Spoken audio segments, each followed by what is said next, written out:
it's Sauce again, back for the second part of my backpacking gear review series, and this time I'm going to be covering all of my backpacking clothes. I'm going to go over all of the clothes I regularly hike in, as well as the ones that I carry for sleeping and for rain and for cold. I am a firm believer that you really don't need much while backpacking, so I do hike in the same clothes every day, and the only extra clothes that I bring are my base layers to sleep in.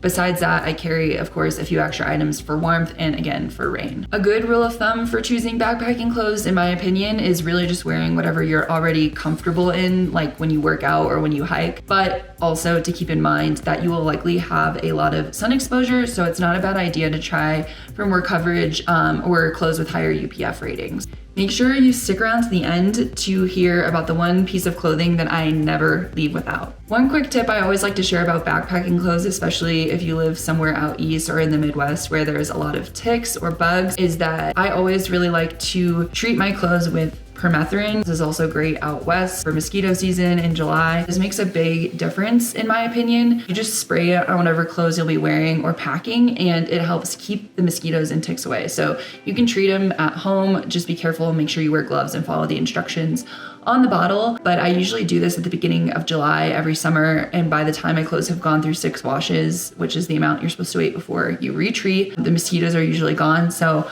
I really only have to do it like once a summer, and the times I've forgotten to do this, I have definitely noticed and regretted not doing it. Just be sure you don't do it around cats because it is toxic to them when it's wet. With that out of the way, let's talk about the clothes that I wear every day while backpacking. First, if you saw my CDT videos or any of my videos from this summer, probably already know that I am obsessed with this Mountain Hardwear Crater Lake long sleeve crop. I bought my first one in Steamboat while I was on the CDT just because my other synthetic sun hoodie was starting to get a little stinky, and I liked it so much that I bought another one this year when it was on sale, and I've worn it on pretty much every backpacking trip this summer. It is, of course, synthetic, so like all synthetic layers, it will eventually start to smell, but I still think I prefer hiking in synthetic over merino just because I find the synthetic fabrics to be a lot more durable. I find that merino just tends to get holes from backpacking, especially because of where the backpack is rubbing on you. Unfortunately, it's a great hiking layer, but with all the friction that you get with backpacking, they just seem to get holes really quickly. This particular top I really like because of how soft and stretchy this fabric is. I also just honestly love the cut and the styles that they have, and it fits me well, so I really enjoy hiking in this. One note, if you are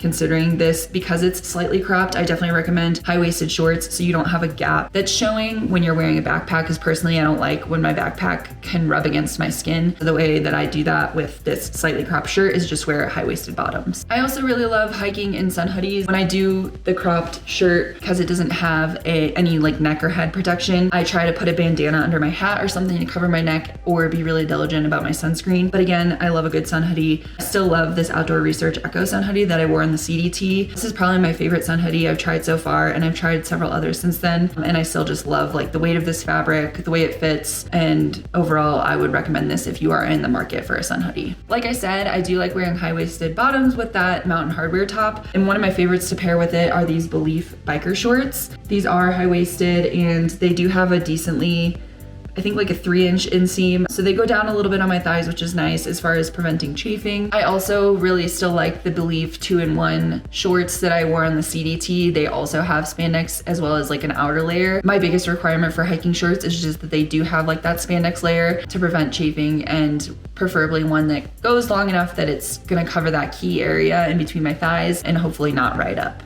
I was really impressed particularly with how these biker shorts held up on the Fifner. I was out for 7 days and they didn't start to like stretch out or feel weird or anything. I wasn't sure how they were going to perform over that long of a period of time, and I was happy with that. The only thing is these particular can hold on to water a little bit. They're not as light as like the 2-in-1 shorts from Baleaf that I used on the CDT. So if you get soaked, if you end up in water, if you're in a like really heavy rain, that could kind of be a problem, but I didn't run into that issue luckily on the Fifner. So have a discount code for Baleaf. It's just an affiliate code. If you'd like to use it to get 10% off, I'll put that in the description of the video. My sock preferences have not changed changed at all this year. So if you've been here for a while, this will come as no surprise, but I am still rocking the Darn Toughs. I do love the micro crew length, which is like the longer ones for a little bit of protection around the ankles, but I also still love the 1/4 length socks just because I think they look a little nicer. They're a little more comfortable when it's warmer out. Regardless of what length you do, I always go with the mid-weight weave because I think that that holds up the best as far as all the friction that you get from hiking. It takes me forever to put holes in these. And if you don't know, Darn Tough has a warranty exchange program. So if you do get holes, you can send them back and get a replacement. I do have a few pairs that I need to send in currently because I keep procrastinating doing that. But it's always taking me at least 1,000 miles to get a hole in a pair of mid-weight Darn Toughs. As far as underwear, the Target Auden Underwear is still the comfiest underwear that I've found for hiking in. It's not technical in any way.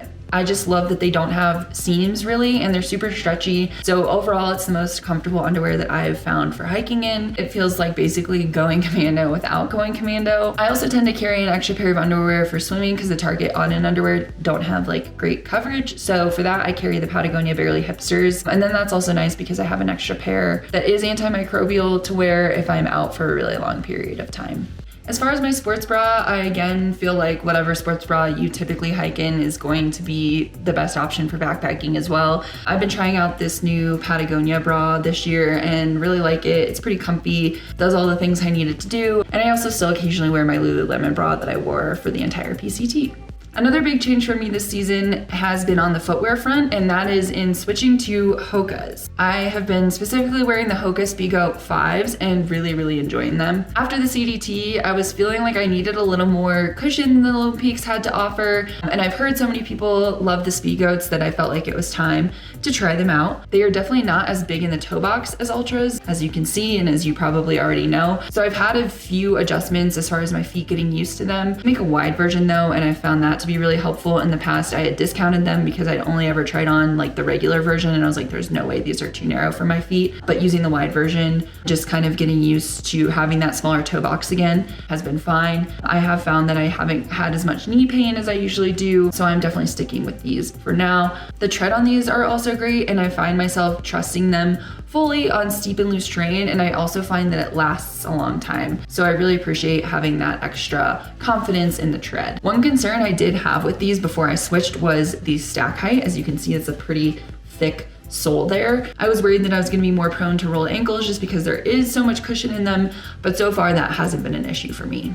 Another thing that has been an adjustment in switching to Hokas is the thinner tongue that they have, just a little bit different from the Ultras, and you have to be a little bit more careful with how you lace up your shoes. If you get like a weird kink in them, you'll want to get rid of that right away because you will feel it. But overall, I'm really happy with these and I'm excited to keep wearing them next year. Another thing that I wear every day since I don't wear contacts is my glasses and my sunglasses. I wear and carry prescription glasses and sunglasses on all my hikes, and Zenni has been my go-to for a while now just because they're so affordable. All you have to do is like plug in your prescription, and they even do like virtual try-ons and stuff. So I really like having these and knowing that if I did happen to destroy my glasses or sunglasses, they're probably only like $30 to $50 to replace rather than hundreds of dollars. And they have a lot of cute options as well. I also like the cases that they just come in. Pretty light, but feels pretty sturdy, like just a plastic case, so I don't have to like go out of my way to get a specific case for backpacking. The final piece of clothing that I wear on all my trips is the Howler Brothers Arroyo Tech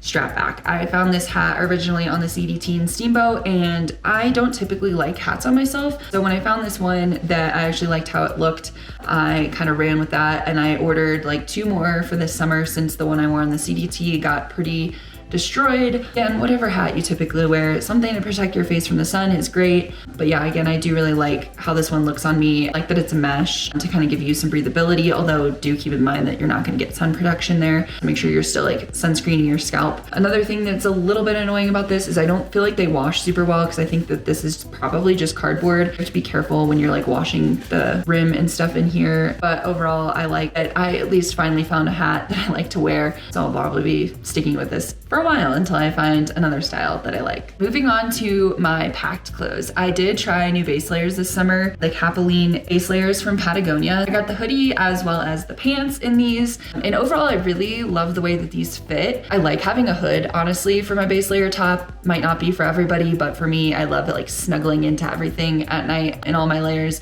So I do appreciate that. And I also love how high-waisted these bottoms are. I like that they're stretchy and comfy, but still pretty form-fitting. I do get a little itchy from wool, and even though these are only like 50% wool, I still find that I get a little itchy from them. So if you're looking for a solution for that, I don't know that these would be it. And I do really like the 3D knit that they use. It's like super stretchy, and it also is kind of breathable. So if you do want to use these as a mid layer for hiking, have some airflow as well as a lot of warmth. Again, they're a little bit itchy. The only other complaint that I probably have about them is that they can be a little bit see-through. So if you're like me and you just kind of go immediately straight to only base layers when you're at camp, just keep that in mind. You might be putting on a show for everybody. So yeah, they're not like super thick. I don't know if you'll be able to see. Yeah, you can see that. You can see my hand through that. So just keep that in mind if you're looking for something that has better coverage, I guess. They're also a little bit expensive, like all base layers. So if I hadn't gotten a discount on these, I'm not sure if I would have gotten them, but I do really like them, and I think they're a great versatile layer. Along with my new sleeping bag, I also got a new puffy from Katabatic this season. I got their Tarn down jacket, which is their more lightweight puffy jacket. I love this jacket for a lot of the same reasons that I love my Sawatch quilt. It's really comfy, has a very secure fit. I went with a medium because I wanted a tighter fit and a lighter weight. I don't expect to layer much under this, probably just my base layers for sleeping at night or being at camp. But if you want a little more space in the shoulders, I definitely recommend, if you're on the middle between two sizes, going with the bigger size. Or if you're gonna be layering more than just like one base layer underneath, you might wanna size up a little bit, but overall really happy with the fit. Like I said, this is also more of a mid-weight puffy, so it's a great shoulder season jacket or an extra layer in the winter. But if you want something even warmer, I recommend the tin cup, or if you're using your puffy as like a winter item, the tin cup is probably the one for you. But the Tarn is great for like layering in the shoulder season and all through the summer. You can tell just by feeling it that the Tarn is really well made. It has an adjustment on the hood as well as around the waist to kind of keep out any drafts that you might have if you do size up a bit, or if you just really want to like have that secure and snug fit. This has been a great layer for me, and I will definitely keep wearing it on my backpacking trips, and definitely also as a skiing layer as well. Next up is the classic Carhartt beanie. I never really switch it up in this category. Wear a beanie that's comfortable to you. Bonus points if you also think it's cute like I do. Yeah, there's not much to say here. Next up is gloves. With gloves, I tend to go for specific options for specific situations, or sometimes honestly no gloves at all. But my go-to since the PCT have been these Seirus Polartec weatherproof gloves. I like to bring these on trips that I think are gonna be quite chilly. They have a little bit of extra insulation. They're not like super thick or anything, but they are weatherproof, which is nice. So it helps kind of keep out the wind as well as a little bit of drizzling rain or snow. Again, they're not waterproof.